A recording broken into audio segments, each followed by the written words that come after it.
Hi guys, it's Emily from Nobel Novels and welcome to today's video. This is my September book haul 2024 or just September book haul. I don't mind. I just wanted to show you guys this t-shirt, this hoodie before I start, and it says, I tried being normal, but worst 2 minutes of my life. That's what it says on this. So you can't really see it. I can't really see it and show you, but yeah, my sister Vicky gave it to me. I love it. It's my favourite, it's a new favourite hoodie of mine. And because I do not like being normal, do I? So, I have been gifted 5 books this month. And I've bought 25. So I've stuck to my 30. Yes. Admittedly, it has been because, if you would have seen my gratitude journal, I basically stopped buying books for the last couple of weeks of the month. Because I bought all of them at the start of the month. I've got no idea how, I keep saying this, but I've got no idea how October's going to do. Because by the time this goes live, I would have already gone to London. Back at Baz Books, like I said, I'm back at Baz Books, so I'm having to really restrain myself when I'm there. And I'm going to Woking with Charlie for her birthday. So, yes, 2 great things with 2 of the favourite women. And I know that's going to be dangerous. So it may mean that, it certainly will mean I will not be doing my Waterstones Bracknell treat this month. I'll show you a couple of books that I've got from there in September. So in October, when this is live, I won't be doing a Waterstones trip. I will try not to do the works thing, because I've also been treating myself to the 3 for £6 at works. I'll show you what those are when I get to them. But let's see how I do. I've decided that rather than calculating how much money I spend on books, that was depressing the hell out of me again. And I don't want to do that. I don't want to put pressure on myself. I'm buying these books because I want to buy them. And if I see the monetary value, sometimes it stresses me out and I feel guilty. But I realise I don't drink. I don't smoke, I don't eat unhealthy, you know, I'm a good girl on a lot of things. I don't spend much on myself, so books, and most of my clothes second hand, because I'm lucky that I've got the best sisters in the world that give me clothes. So, again, I don't treat myself too much, so why not treat myself to books? I'm going to take a bit of the stress off. I'm going to do a Jack and take the stress away from me. Jack's brilliant at that. Anyway, enough rambling, otherwise this video is going to be ridiculously long. The first book I'm going to show you is one of the first ones I got for the month, and that was Love and War by Liz Trano, and this was one that Mia, Thomas and Ava got me at the start of the month. And this is actually one, even though like they only just got it for me, like last month they got me a Liz Trano book, I think, and again I wanted to, no, last month I bought one by this author in the same charity shop, and they bought me another historical fiction book. But again, I don't think this is going to be unread for long. It's set partly in July 1919.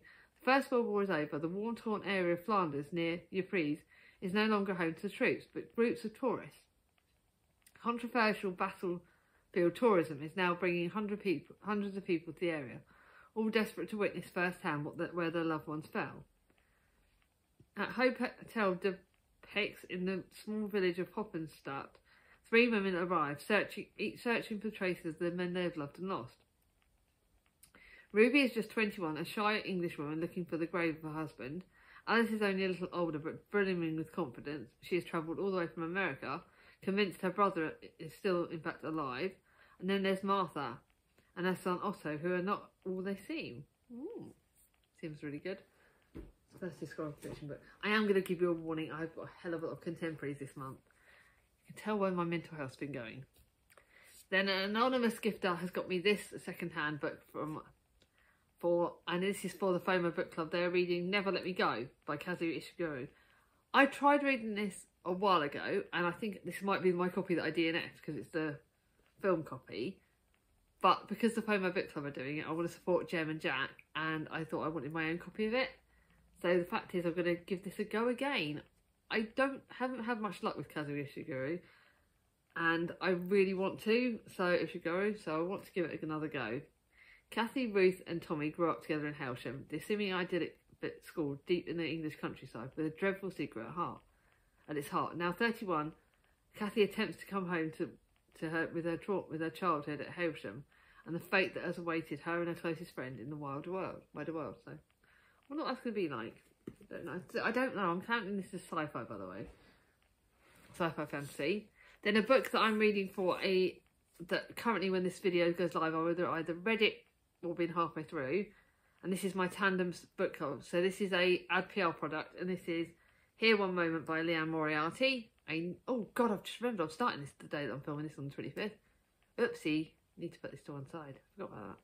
So I'm starting this the day that I'm filming this on the 25th. It takes one moment to reach out and touch a life. It just takes one moment to change everything. It just takes one moment to make a mistake so big you'll never undo it. And it's Annie Moriarty's newest book. I've got a proof copy. And I've got to read to the end of chapter 10. I think these chapters are apparently quite small. So, I need to double check if I'm starting this today. I am not organised whatsoever. Then a book you would have already seen me talk about in my wrap-up, part 2. I'm not remembering, and this is the one my mum gave me this because we were finishing this series, and it's Chasing Dreams at Hedgehog Hollow by Jessica Redland. I've got to finish this month, in the second half of October, I'm going to be adding the Christmas one, be my first Christmas book, and then that means that this is another series finished. I won't go into too much detail because obviously I've spoken about it in my wrap-up part 2, but it is about Samantha, and it's also about Lauren, who is Josh's auntie, and it's their stories. I did like it a bit less than the other ones, but I did like it, and I need to remember that needs to be sort of a special pile because I've got to put it to film my wrap up at some point. And then the last gift was my anonymous Amazon gifter. Thank you very much. I got Helpless by Kathy Glass, and I love Kathy Glass's books. This won't stay unread for long again. And this is about struggling to cope with 3 young children. Janie turns to experienced foster carer Kathy Glass. Helping her family every morning, Kathy soon uncovers how dangerous their situation has truly become. Riley and his 2 little siblings, Jaden and Lola, are not safe at home. With all 3 children in her care, will Kathy be able to rebuild their lives and Janie's? This does look really good. That's non-fiction. Now I've got, obviously you can tell it's October when this goes live. I've got 3 books for 4 classics if you include my Agatha Christie. 2 are not going to be read this year, but I'm thinking about doing a project either next year or the year after for this. And they're 2 George Eliot books. So the first one I'm going to show you is Romola? I never know how to say this. And I have not read much George Eliot. I think I've only read like 1 George Eliot. And so, but even though I'm not going to read them for this October, I always buy classics. And these are just 2 that I found that I've not read yet. So George Eliot is an author, like I said, I've not read much of their work. And this is apparently, it's like a historical fiction, George Eliot. And I don't want to read too much because I know you get spoilers at the back. And this is about a book about in which central in her career as a novelist. So it's about George Eliot. It's about setting the upheavals of 15th century Florence at a time when expulsion of the Medici, invasion of King Charles VIII of France, and the ascendancy and fall of Savonarola. And Romola, who finds herself increasingly disillusioned by Savona's career and repelled by her unscrupulous and self-indulgent Tito Melema. So this is historical fiction-y kind of classic, so that's going to be good. Then I've got one that I got from Baz Books, and that is Felix Holt. Now, I've heard better things about this, so I don't know which one I should read first when I do get to it. Do I read Romola first, or do I read Felix Holt first? Felix Holt is about something to do with the Reform Bill, the second Reform Bill, and it's about one man's passion, feeling the desires, and rather than being imposed on sterile political edict. I don't know much about this again. I've heard some things about this, but I've not heard a huge amount. So I'm waiting to see whether I like this. Which one of these do I go for first? I really would like it if I actually remember to find out like which of these books have I not read. But this one's slightly shorter than the Romola, and I don't know which ones I've read. I don't know which ones I'm going to prioritise. So that's that. Obviously, I had to have the Victober group book, which I'll be reading obviously this month for Victober.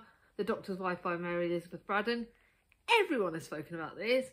I read and loved Lady Audley's Secrets, and this is connected to Madame Bovary, which I also loved. This needs to go on a separate pile at some point because I need to go and put that back on my shelves. But I'm really looking forward to this. I can't wait to read this. Because it's like one of my shorter classics, it'll be read at some point this month. It's only like 400 pages. So it can be read at any point in one go. Like, I'll be reading that Some of my bigger classics I'm reading over the course of the month. This one I'll be reading like a couple of days, probably. So those are like the 3 Victorian classics. And then the last one is one I've spoken about in my gratitude journal, and that is The Murder on the Orient Express by Agatha Christie. It was one of Alice's favourite classics. It's a quite called Poirot. Everyone knows about The Murder on the Orient Express. This was my treat when we went to Henry for Chris's birthday. I love the look of it. I can't wait to read it. And I've put it in on the Agatha project, and you'll find out soon enough when it's going to be read. It's not read straight away, but there is a significant reason when I'm going to read this. So it's 4 classics that I've chosen.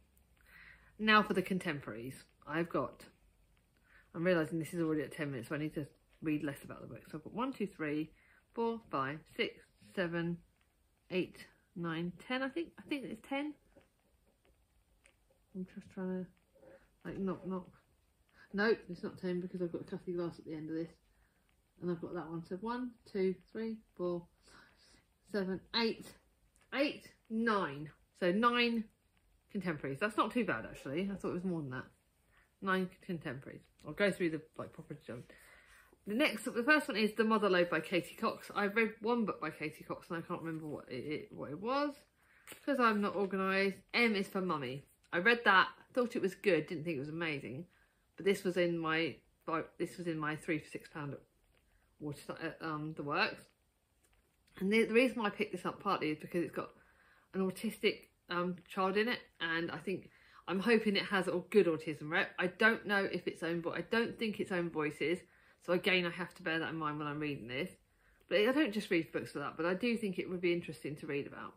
It'll get easier when he starts school. That's what Lucy was told, and she believed it. But now that her autistic son, Stanley, has joined reception, his obsession with Africa and daily screaming fits at the school gates haven't exactly won him or Lucy any popularity contests. So for Stanley's 5th birthday, Lucy plans an extravagant party to help him connect with his classmates. But her autistic son Ed knows how his son mind works better than anyone. So instead of a big bash, they travel to Wales to eat a Olivia-shaped birthday cake with Lucy's family. And yeah, this does sound really good. I'm hoping I like this, but it is a good one.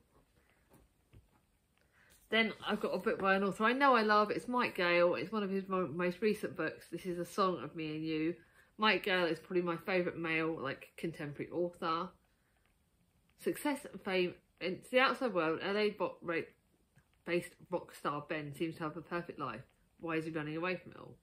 Reeling from the departure of her cheating husband, part-time teacher Helen feels like her life is unravelling further when her ex announces he's taking their teenage kids on holiday with his new, much younger girlfriend, until a knock on her door in the suburban Manchester changes everything, because standing there is Ben, her first love. Ooh!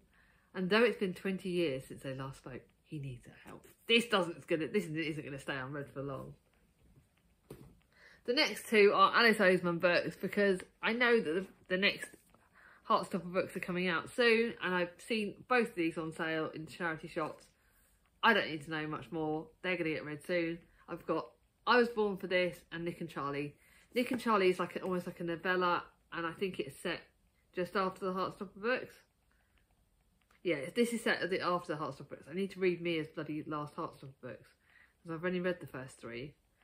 But again, everyone knows that I don't want to give spoilers, because obviously if you read Heartstopper, you need to read this. But I've read Solitaire.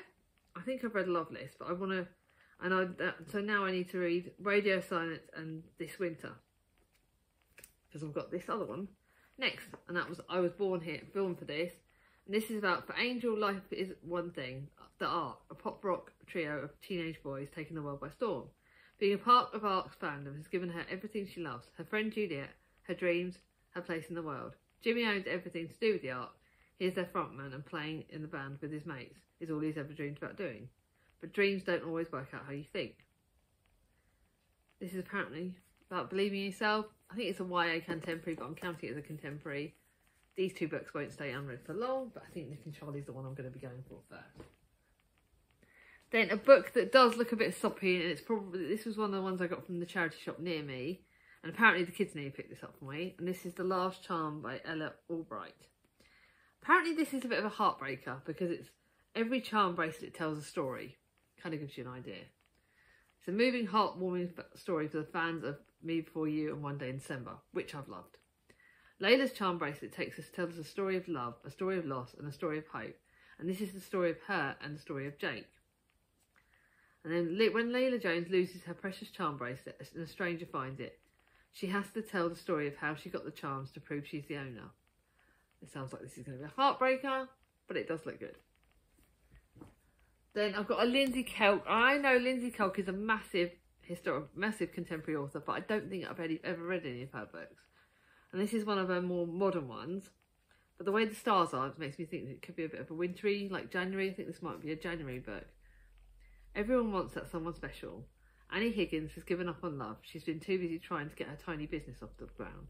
Infuriated by the advertising agencies around across the hall making fun of her job, Annie accepts their crazy challenge to make a random stranger's Instagram famous in just 30 days. But even when they choose Dr. Samuel Page, PhD, historian and hater of social media as her target, Annie's determined to win the bet whether Sam likes it or not. Oh, God. Could be interesting. I'm hoping I like it. Again, that was a car boot buy. And the last of my car boot buys was 12 Days of Christmas by Lisa Dickinson. Again, I'm starting to already get my Christmas books up. I need to start, like, raiding the charity shop Christmas books, in Val's books, because I know when my boss hides them. So I'm going to start raiding them. And I think I read a Lisa Dickinson one before, but I don't remember. At 30, Claudia's life is stale and romance with her boyfriend Seth has disappeared. Determined to inject some festive spirit back into her love life, Claudia and Seth go on their first date in a long time. But when the night ends in disaster, Claudia finds herself facing life and Christmas alone. Okay, we'll give this a go. Then to one I'm quite happy about. This does look really interesting. It's a LGBTQI romance. It's about Arthur and Teddy are coming out. This one has got a few interesting reviews, and it's about two generations of men who are coming out in their family. So 79-year-old Arthur drops the bombshell that he's gay, and after a lifetime in the closet, he's finally ready to come out. And then his grandson, 21-year-old Teddy, has the same secret, but Teddy doesn't feel ready to come out yet, especially when Arthur's announcement causes shockwaves in the family. Can Arthur and Teddy navigate first loves, heartbreak, and finding their place in the community? This does look really interesting. I'm really looking forward to getting to that. And then I got an Eva Chase one. I think, I can't remember where I got this. Black Rabbit Hall by Eva Chase. This is like my mystery kind of thriller, which kind of goes technically with that, and the fact that it's my mystery and thrillers. I've loved Eva Chase's. She's like mystery thrillers, but they're more mystery, so they don't scare me, and they're more like historical fiction mysteries. I've read The Vanishing Act of Audrey Wilde like that. I've read The Glass House like that. I've got The Birdcage on my shelf. This is my kind of mystery. The hours pass differently at Black Rabbit Hall. The four Alton children, it's the perfect summer escape where not much happens until one stormy evening, their idyllic world is shattered. Decades later, Lorna is drawn to a crumbling Cornish manor house where she hazily remembers from her childhood and feels a bond she does not understand. A disturbing message left by one of the Alton children tells her that Black Rabbit Hall history is dark and tangled in the woods. Ooh. Nice kind of thing. And I did get another Cathy Glass, which I found in a charity shop, and this is A Family Torn Apart. And this is about Angie and her sister Polly, who are utterly distraught when they arrive to stay with a foster carer at Cathy.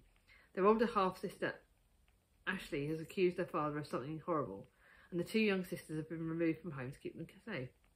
Cathy tries to comfort the girls, but they're inconsolable, and they just want their mummy and daddy, who they love dearly.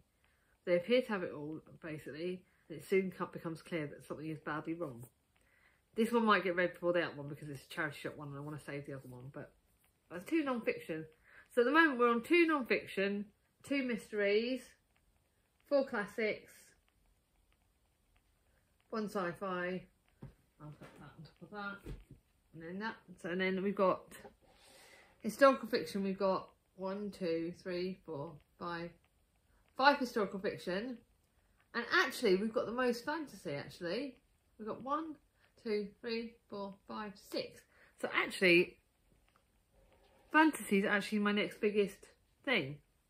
And yeah, 6. 6 and 5. Yeah, you can tell I'm going more to fantasy now. Again, it's already on 20 minutes. I do not want this too long. Sorry about this, guys. This is the Air Raid Book Club by Annie Lyons. This was again in the 3 for £6. Book club, air raid, wartime. This is literally all. I am so happy about this. Annie Lyons. So it's historical fiction and it's set in the wartime and it's not too bloody long. Loads of my historical fiction books are really long at the moment, the wartime ones. And that's putting me off reading them, which is it shouldn't be doing because I know I should be enjoying my books. But it's got the book club, it's got air raid, it's set in London in 1938. Bookseller Gertie Bingham is still grappling with the unimaginable loss of her beloved husband Harry and the lingering sadness of never having a child of her own. Struggling to run the cherished bookshop her and Harry opened together by themselves, Gertie is preparing to sell up and move to the coast until she is asked to take in a young Jewish refugee.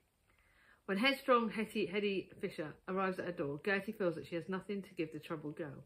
But the blitz begins and the lights go out in London. Gertie and Hetty realise that joining forces will make them stronger in the face of adversity, and that books have the power to unite the community in its darkest hours. Don't we know that? Actually, I've just remembered, historical fiction, I've got one more of that, so... 3... 1, 2, 3, 4. Actually, I've got equal historical fiction to fantasy, because I've just remembered I've got that over there. I don't know why I'm so obsessed with numbers. Then I've got another Jonathan Coe book. I read Bourneville by Jonathan Coe and I thought that was interesting. This is the Rotters Club and I think it's set in the 1970s. And I'm finding it actually quite interesting to go to an area of historical fiction that I've not gone to in a while. I'm trying to expand my... 1970, I was born in 79, so this is quite a little bit too close for the historical fiction side. But it's about Benjamin Trotter and the friends coming of age during the 1970s. It's a heartfelt celebration of joys and the agonies of growing up, featuring among things the RA, bombs, punk rock and bad poetry, first love, love on the side, perfect detentions and a few bottles of red blue nun. This does look interesting. I'm wondering whether I'm going to like that. Then I've got I'm classing this as a historical fiction, but it's a middle grade historical fiction, so I've now put it on the historical fiction shelf. And this is While the Storm Rages by Bill Earl. I know that When the Sky Falls has been raved about by him, and this is shortlisted for the Carnegie Medal. It's war times, it's set in September 1939, and as the world is on the brink of war, and his dad marches off to fight, Noah makes a promise to keep their beloved pet dog safe. Animals, war, it looks really good.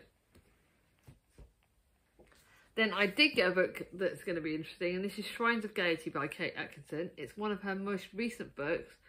I loved Life After Life. I liked the sequel, God and Ruins, but I have not liked any of her other books. So I'm wondering if I'm going to like this or not. It was a book that I bought, I think it was either Windsor or Henley, but I think it's Windsor. And this is set in 1926, and the world's still recovering, the country's still recovering from the Great War. And London has become the focus of delirious nightlife. I don't want any more than this. I'm hoping I like it. Please God, let me like it. Then to one of my books that I talked about in the my gratitude journal, and this is 8 Lives of Century-Old Trickster. It's a women's prize book. It was long-listed, but it didn't get shortlisted, and I've heard positive things by my sisters and all the ones that did the women's prize pull-up long. Yes, I can feel the gut because I know. Do you think Alice read it? I don't remember. But it's about, like, slave escape artist, murderous terrorist, spy, lover, mother, trickster. Could this woman have done everything? And I'm pretty sure this had really brave reviews, but I have been warned that it's a heartbreaker, so I will bear that in mind. Now to my fantasies, and oh my God, this is where I just scream with excitement because I am so blooming excited by these. Where did I put the other one? So my first two were my Waterstones treat because I managed to get a deal on them. And it's Bookshops and Bone Dust, which is the prequel to Legends and Lattes, which is one of my favourite books of the year. And it's like I said, prequel, it was set before that. But it has got books in it. It's got Viv's career, and it's got What We Need Isn't Always What We Seek. And Viv's career with the renowned mercenary company Rackham's Ravens isn't going as planned. And then she gets sort of far from action and things. I'm really looking forward to this, although I have a slight nerve in the fact that Kristin from reading it said she didn't like this as much as she liked Legends and Latte, so I'm a little bit nervous. And the next book is, I'm sorry to say, Gem from Gemma Books. This is your fault. You made me get this. You then made Ange from Angie's Book Club, Angie's Book Chatter get this. I'm blaming you, and I've now found out there's a sequel. This is Diligent Gut Dream Department Store, and it's a Korean bestseller, so it's a translated fiction. Look how pretty it looks. This is Gem's fault. She made me and Ange buy it. In the mysterious town hidden in our collective subconsciousness, there is a department store that sells dreams.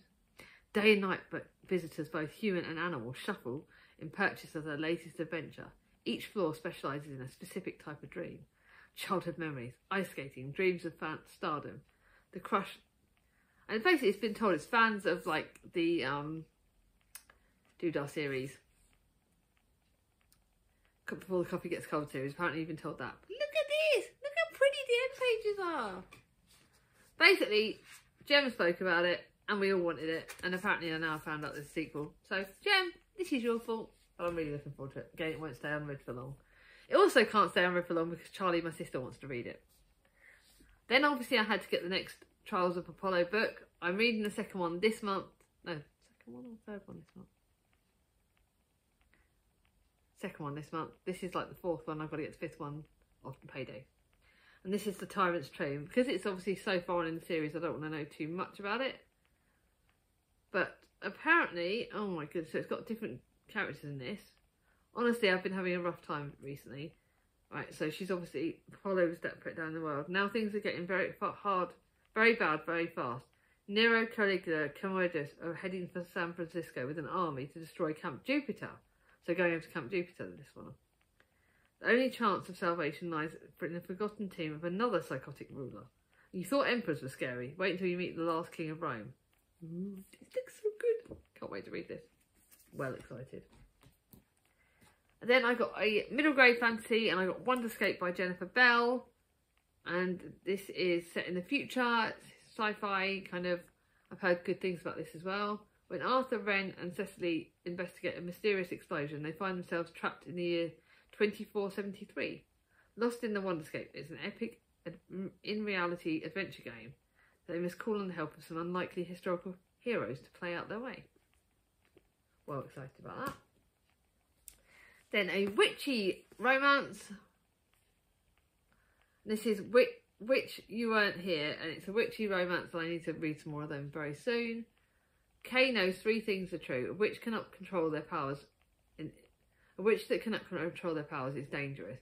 She needs to make home for her brother's wedding, and Harry Ashworth is the last person she ever wants to see. But after visiting the witching community's equivalent of IT support, trying to fix her misbehaving magic, a hurricane hits and the flight home is cancelled. So not only is Kay stranded, she's stranded with Harry, her infuriatingly handsome and charming childhood friend who broke her heart when they were teenagers. This looks well good. And then lastly, a book that took forever to find on my shelves because I couldn't for the life of me remember where I got it. And this is The Nutcracker and the Four Realms. It's fantasy, but like a historically fictiony fantasy, I believe. So I don't know much about The Nutcracker. I've never seen the film. I really don't know much about this. And it's about when Clara Stallenbrown brings a beautiful yet mysterious egg-shaped box from her late mother. She wonders what it will mean. Searching for answers, Clara soon finds herself in a magical world of the Four Realms. So, I have got no idea what this is going to be like. I don't need to know. Yet again, I didn't plan my emojis. I am thinking, because books are really helping me at the moment, I want you to give me, if you've got to the end of this video, I want you to give me a heart with your favourite colour in it. A favourite colour heart. Because these are all so different and they all match my mood. So, like for me, my favourite colour heart is a purple heart. But what's, you know, leave a heart, because books are what we love and we've got to stop feeling guilty for buying books and we've got to enjoy them. Which books do you think I should prioritise? Which books are you excited to hear me read? Certainly which ones are the classics, I really would love to know. And let me know what books you've been buying recently. I love chatting to you all in the comments, it really does make me really happy. So if you like this video, give it a thumbs up. If you're new to my channel, not subscribed, ring on my ding-a-ling, and I'll see you all soon. Bye bye.